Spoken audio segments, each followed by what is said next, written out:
We're going to look at Psalm 91 verses 9 and 10 today.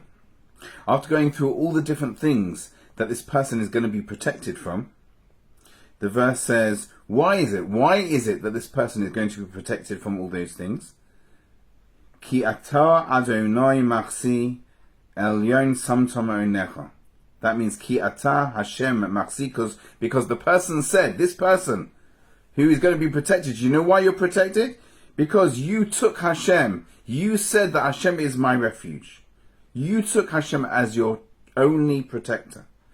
Elyon samtama anecha, which means you put your trust, you set your place of trust in the Elyon, in the one who's above everything and in charge of everything.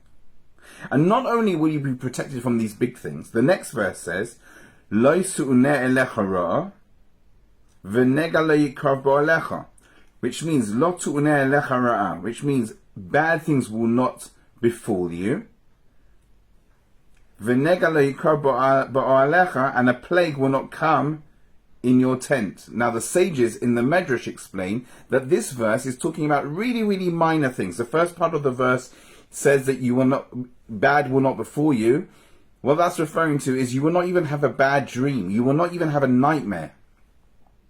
And the second part of the verse, where it's talking about ohalecha, which refers to a tent or a person's home, means that there will not be even minor issues within the shalom bayit, within the peace of the home or the interaction between a husband and wife. So not only the big things will you be protected from, but even the small things when you give your full trust to Hashem. And we come back to this point, and I'm going to say it again. I think we probably have to say it many, many times at this time. We have to remember that it makes no difference how big or small the army is. The only way that we're going to win this war is if we can acknowledge in our mind that Hashem is running everything.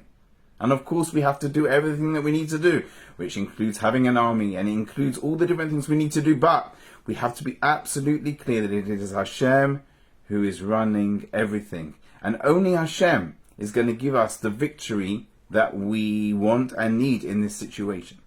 And therefore, it is at times like this we have to strengthen our emunah and our bitachon, our trust in Hashem.